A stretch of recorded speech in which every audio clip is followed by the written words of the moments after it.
jiwa raga. Assalamualaikum warahmatullahi wabarakatuh. Perkenalkan, saya Abida Erdelu Esos NSI dengan NIDN nomor 0919096905. Saya dari Universitas Teknologi Sulawesi Makassar. Pada kesempatan ini, saya ingin menjelaskan mengenai mata kuliah yang saya ampu, yaitu mata kuliah studi kependudukan. Baik, kita melangkah pada capaian pembelajaran lulusan pada mata kuliah studi kependudukan. Mata kuliah ini berbobot 2 SKS, di mana capaian pembelajaran lulusannya yaitu pertama, mahasiswa diharapkan mampu memiliki kecakapan yang tinggi di bidang ilmu kesejahteraan sosial berdasarkan standar kompetensi yang telah ditetapkan untuk memenuhi kebutuhan lokal, nasional, regional, dan internasional. Kemampuan beradaptasi secara kreatif terhadap lingkungan kerjanya, serta memiliki motivasi untuk melakukan peningkatan kualitas secara berkelanjutan. Yang kedua, mahasiswa mampu memiliki intensitas dan kualitas program-program penelitian dan pengabdian kepada masyarakat yang secara langsung maupun tidak langsung memberikan kontribusi atau mendorong perkembangan masyarakat. Yang ketiga adalah mahasiswa mampu memiliki kapasitas swatata dan swakelola sehingga akan senantiasa mampu beradaptasi secara kreatif terhadap dinamika lingkungan strategisnya. Inilah kemampuan esensial yang saya ingin hadirkan kepada mahasiswa dalam mata kuliah studi kependudukan. Karena salah satu tugas inti dalam lulusan sarjana ilmu kesejahteraan sosial yakni kemampuan untuk menganalisa, memberikan pengetahuan yang komprehensif tentang prinsip-prinsip dasar dan teknik supervisi dan konsultasi, pengetahuan dan keterampilan yang dibutuhkan dalam menjalankan peran sebagai supervisor dan konselor, baik dalam bidang pekerjaan sosial maupun kelembagaan organisasi pada umumnya. Mata kuliah studi kependudukan ini memiliki bobot SKS 2, di mana setiap mahasiswa diperuntukkan yang telah masuk ke dalam semester 5 sebagai mata kuliah pilihan dan telah menyelesaikan mata kuliah pengantar sebagai mata kuliah wajib. Dalam setiap sesi pertemuan perkuliahan ini, capaian pembelajaran yang diharapkan pada lulusan mata kuliah studi kependudukan adalah dari capaian pembelajaran lulusan ini kemudian diturunkan menjadi capaian pembelajaran mata kuliah yang dimana disebut CPMK. Hal ini penting untuk dirumuskan sebagai tujuan mata kuliah ini, dan yang terpenting diharapkan dapat sejalan dengan profil lulusan program studi, yaitu program studi ilmu kesejahteraan sosial. Berikut akan saya uraikan capaian pembelajaran mata kuliah. Yang pertama adalah mahasiswa mampu menjelaskan konsep dan menerapkan teori studi kependudukan. Yang kedua, mahasiswa mampu menganalisis data dengan metode yang ada di studi kependudukan dan menginterpretasikannya di CPMK. Yang ketiga, mahasiswa mampu mengidentifikasi dan memformulasi juga menyelesaikan problem di bidang kependudukan. Yang keempat, memiliki pengetahuan tentang isu terkini dan mendatang yang berkaitan dengan studi kependudukan.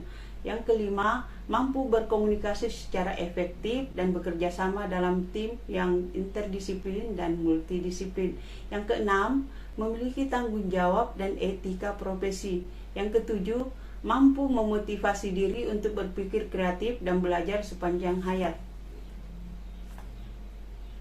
Adapun capaian pembelajaran submata kuliah yakni pertama, mahasiswa mampu memahami ruang lingkup demografi studi kependudukan, sumber data demografi, dan mengenali permasalahan kependudukan. Yang kedua, mahasiswa mampu menjelaskan konsep demografi dan studi kependudukan. Yang ketiga, mahasiswa mampu menjelaskan konsep mortalitas, menjelaskan cara pengukuran mortalitas dan kegunaannya, serta menjelaskan konsep morbiditas dan pengukurannya. Yang keempat, mahasiswa mampu menjelaskan pengertian fertilitas dan reproduksi, ukuran fertilitas dan reproduksi, menggunakan kerangka analisis fertilitas dan menjelaskan kontrol fertilitas. Yang kelima, mahasiswa mampu menjelaskan konsep definisi migrasi dan mampu menjelaskan istilah-istilah dalam migrasi dan konsep transmigrasi dan urbanisasi. Yang keenam, mahasiswa diharapkan mampu menjelaskan konsep angkatan kerja, definisi angkatan kerja, penganggur dan setengah penganggur, juga konsep kesempatan kerja dan lapangan kerja. Yang ketujuh, mahasiswa mampu menjelaskan pengertian kebijakan kependudukan langsung dan tidak langsung, sejarah dan praktek kebijakan kependudukan di dunia dan pelaksanaan kebijakan kependudukan di Indonesia. Yang kedelapan, mahasiswa mampu menjelaskan definisi dan ruang lingkup keperkawinan dan perceraian, ukuran perkawinan dan perceraian, dan perkembangan hukum perkawinan di Indonesia. Yang kesembilan, mampu menjelaskan konsep dan definisi keluarga berencana dan ukuran-ukuran keluarga berencana. Mata kuliah studi kependudukan dilaksanakan dalam 14 kali pertemuan di luar daripada ujian tengah semester dan ujian akhir semester. Pada pertemuan pertama, saya melakukan kontrak belajar dan menjelaskan definisi studi kependudukan, pengenalan studi kependudukan dan demografi dan kependudukan. Bentuk pembelajaran yang saya lakukan adalah ceramah dan diskusi.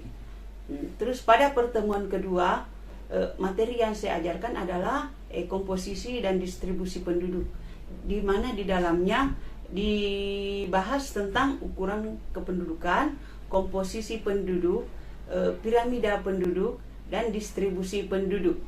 Pada pertemuan ketiga, saya membahas tentang sumber data kependudukan, di mana di dalamnya terdapat sensus penduduk, survei penduduk, dan registrasi penduduk, yang semuanya dilakukan dengan ceramah dan diskusi. Pada pertemuan keempat, saya memberikan tugas mandiri kepada mahasiswa mengenai sumber data kependudukan. Ini merupakan lanjutan daripada materi ketiga. Pada pertemuan kelima, dibahas tentang kebijaksanaan penduduk, di mana di dalamnya dijelaskan tentang definisi kebijakan kependudukan. Yang kedua adalah jenis kebijaksanaan kependudukan. Yang ketiga, kebijaksanaan kependudukan di Indonesia dan kebijaksanaan kependudukan di berbagai negara. Pada pertemuan ke-6 dibahas tentang fertilitas.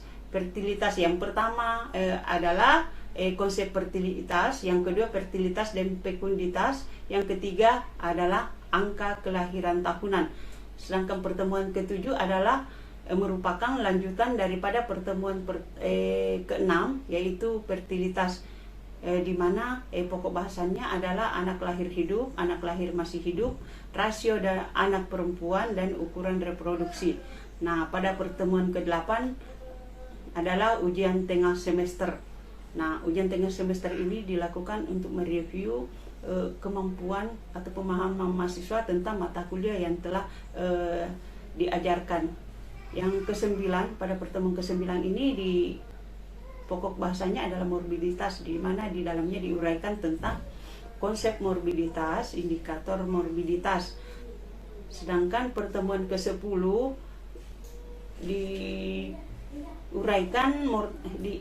diuraikan tema mortalitas. Di dalamnya dijelaskan tentang konsep mortalitas, indikator mortalitas, angka kematian ibu, dan angka harapan hidup.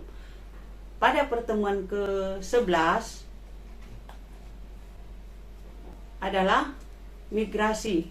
Di dalamnya diuraikan tentang konsep migrasi, jenis migrasi, dan ukuran-ukuran migrasi. Sedangkan pada pertemuan ke-12 merupakan lanjutan daripada pertemuan ke-11. Ya, namun di dalamnya diuraikan tentang faktor-faktor yang mempengaruhi migrasi, 2 faktor yang mendorong migrasi, yang ketiga adalah faktor penarik migrasi. Pertemuan ke-13 membahas tentang perkawinan dan perceraian, di mana di dalamnya diuraikan tentang definisi dan ruang lingkup perkawinan dan perceraian. Yang kedua adalah ukuran perkawinan dan perceraian, Dan yang ketiga adalah pola perkawinan di Indonesia. Pada pertemuan ke-14 dibahas tentang keluarga berencana. Di dalamnya diuraikan mengenai pengertian dan definisi keluarga berencana. Yang kedua, ukuran-ukuran keluarga berencana. Yang ketiga adalah kecenderungan, pola, dan perbedaan keluarga berencana. Nah, sedangkan pertemuan terakhir adalah pertemuan terakhir perkuliahan ini adalah membahas tentang angkatan kerja, di mana di dalamnya diuraikan tentang konsep dan definisi ketenaga kerjaan dan ukuran-ukuran dasar ketenaga kerjaan. Nah, pada akhirnya kita tutup pada pertemuan 16 dengan ujian tengah semester. Adapun metode dalam perkuliahan ini, saya menggunakan metode ceramah dan diskusi melalui Zoom dan LMS Study. Kriteria, indikator, dan bobot penilaian saya merupakan ukuran dalam persen yang menunjukkan persentase keberhasilan satu tahap penilaian terhadap nilai keberhasilan keseluruhan mata kuliah. Komponen dan bobot penilaian yang dimaksud adalah sebagai berikut. Pertama adalah penilaian hasil. Penilaian hasil itu terdiri dari ujian tengah semester sebanyak 35%, ujian akhir semester sebanyak 35%. Yang kedua adalah penilaian proses. Penilaian proses ini yang pertama adalah dimensi interpersonal skill dari mahasiswa. Pertama yang saya nilai sebanyak 10%. Yang kedua atribut interpersonal skill-nya adalah 10%. Yang ketiga adalah dimensi sikap dan tata nilai sebesar 10%. Jadi totalnya adalah 100%. Rancangan tugas mahasiswa diawali dengan presentasi kelompok guna memberikan pengalaman dan latihan kerja tim dan keterampilan menyampaikan gagasan secara sistematis serta keterampilan pembelajaran multimedia kepada mahasiswa. Kelompok menyiapkan bahan presentasi dalam bentuk PowerPoint setelah presentasi lain memperoleh masukan saat diskusi. Kemudian kelompok tersebut menyempurnakan dalam output paper atau makalah. Paper sebanyak 10-15 halaman, 1,5 huruf Times New Roman diserahkan pada minggu berikutnya. Format paper atau makalah berisikan pendahuluan 2 halaman, tujuan setengah halaman, pembahasan 5 halaman, dapat dielaborasi menjadi sub-sub bahasan. Kesimpulan 2 halaman, cover, bahan bacaan referensi dan lampiran tidak dihitung sebagai halaman. Paper dijilid berwarna sampul orange. Bentuk dan kualitas paper makalah akan ditentukan oleh nilai kelompok. Pada perkuliahan ini saya menggunakan 3 buku sebagai referensi. Pertama adalah Kartono Wiro Suharjo, Dasar-dasar Demografi, yang diterbitkan oleh Lembaga Demografi Fakultas Ekonomi Universitas Indonesia Jakarta tahun 2000.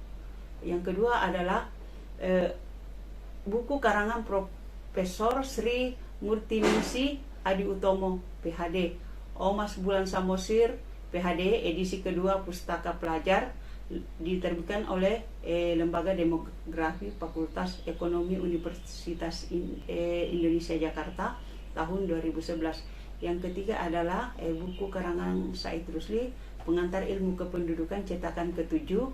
Ini merupakan edisi revisi yang diterbitkan oleh LP3ES pada tahun 1996. Baiklah, untuk selanjutnya saya akan menampilkan video Zoom saya pada pertemuan ke-15 yang membahas tentang pokok bahasan ketenaga kerjaan. Selamat menyaksikan. Pertama-tama saya ucapkan Assalamualaikum warahmatullahi wabarakatuh. Salam sejahtera bagi kita semua. Perkenalkan, nama saya Abida Erdelu Esos MSI.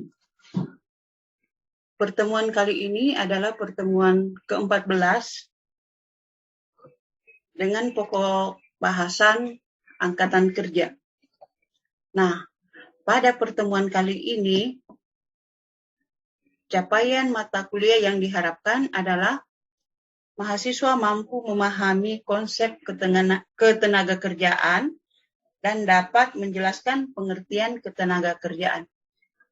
Nah, konsep ketenaga kerjaan di sini saya tampilkan ada dua. Yang pertama dari Badan Pusat Statistik mendefinisikan bahwa tenaga kerja atau manpower adalah seluruh penduduk dalam usia 15 tahun ke atas yang berpotensi memproduksi barang dan jasa. Yang kedua adalah Undang-Undang Nomor 13 Tahun 2013 tentang ketenaga kerjaan, Pasal 1. Yang berbunyi tenaga kerja adalah setiap orang yang mampu melaksanakan pekerjaan baik di dalam maupun di luar hubungan kerja guna menghasilkan barang dan jasa untuk memenuhi kebutuhan masyarakat. Nah, Badan Pusat Statistik membagi tenaga kerja ke dalam 3 bagian. Yang pertama adalah tenaga kerja penuh atau tenaga kerja di atas 35 jam dalam seminggunya. Yang kedua adalah tenaga kerja yang tidak penuh. Di mana tenaga kerja yang tidak penuh adalah tenaga kerja yang dalam seminggunya bekerja kurang dari 35 jam. Dan yang ketiga adalah tenaga kerja yang belum bekerja atau sementara tidak bekerja. Ini jam kerjanya adalah 0 sampai 1 jam.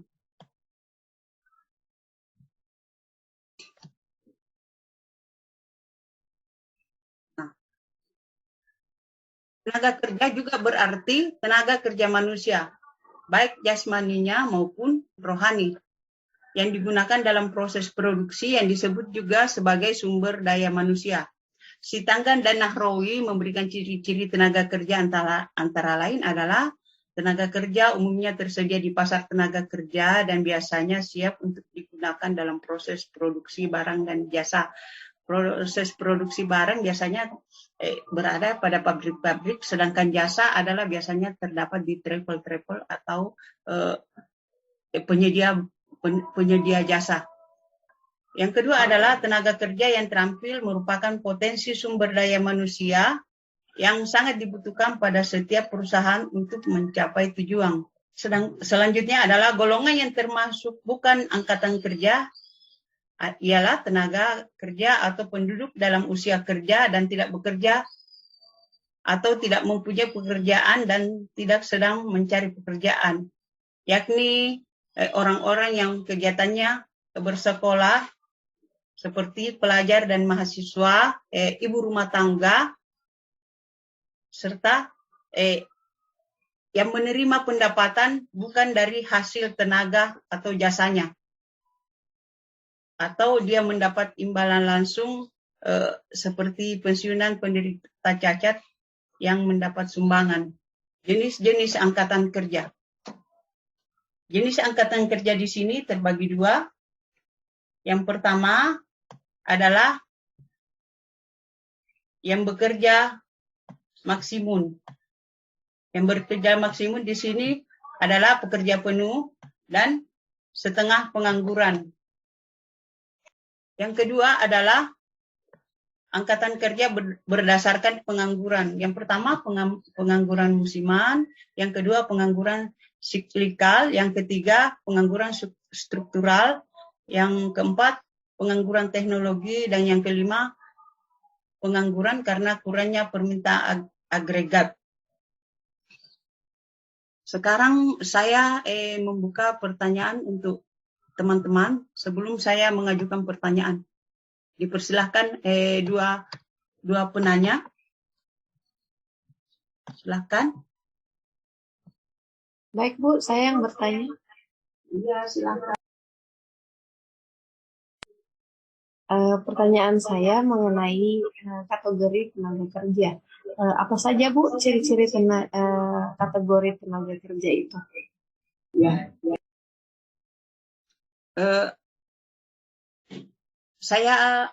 Saya mencoba memberikan umpan balik dengan bertanya kepada teman-teman atau adik-adik. Badan Pusat Statistik membagi tenaga kerja ke dalam 3 bagian. Yang pertama adalah tenaga kerja penuh yang bekerja 35 jam seminggu lebih dari 35 jam seminggu, kemudian tenaga kerja tidak penuh yang bekerja kurang dari 35 jam dalam seminggu. Terus yang ketiga adalah tenaga kerja yang belum bekerja atau sementara tidak bekerja, di mana jam kerjanya adalah 0 sampai dengan 1 jam. Bisakah adik-adik memberikan contoh yang mana dikatakan tenaga kerja penuh, tenaga kerja tidak penuh, dan tenaga kerja yang belum bekerja atau sementara tidak bekerja? Silakan, siapa bisa memberikan? Saya, Bu. Ya, Ya, silakan.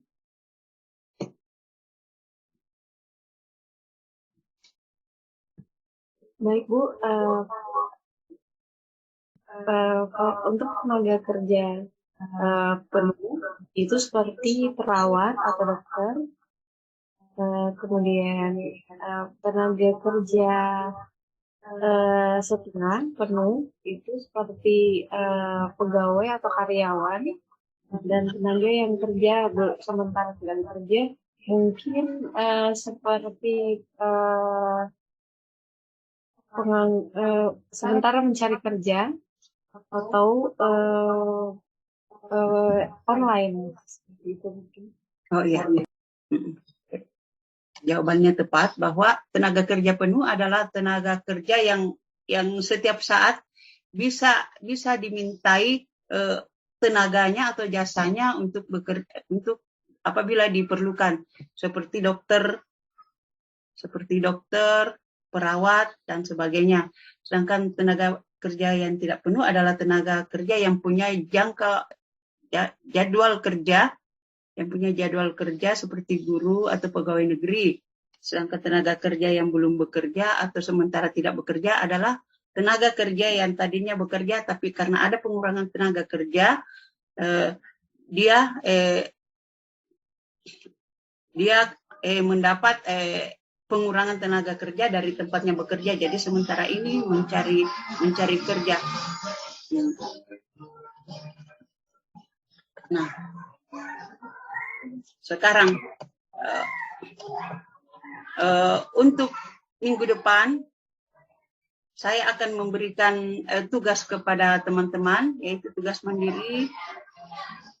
Kepada teman-teman, saya memberikan tugas membuat data pembagian tenaga kerja menurut BPJS yang 3 tadi itu, yang di atas 35 jam per minggu, yang kurang dari 35 jam per minggu, dan yang 0 sampai 1 jam per minggunya. Jadi buatlah data pembagian tenaga kerja menurut BPS yang ada di wilayah tempat tinggal teman-teman, minimal dalam 1 RT. Jadi dalam 1 RT itu di wilayah tempat tinggal teman-teman. Tugas tersebut dikumpul paling lambat 1 minggu dari sekarang, dan dapat dikirimkan melalui email saya ini yang tercantum di slide. Jadi, saya persilakan teman-teman untuk mencatat. Jadi saya tunggu tugasnya dikirim sampai minggu depan. Jadi hari ini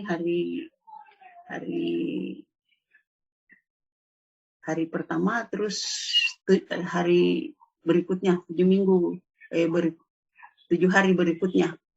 Nah, saya kira cukup sekian. Terima kasih atas kehadiran teman-teman. Insya Allah kita bertemu pada minggu depan dengan pokok bahasan lain. Terima kasih. Wassalam. Waalaikumsalam, Ibu. Terima kasih.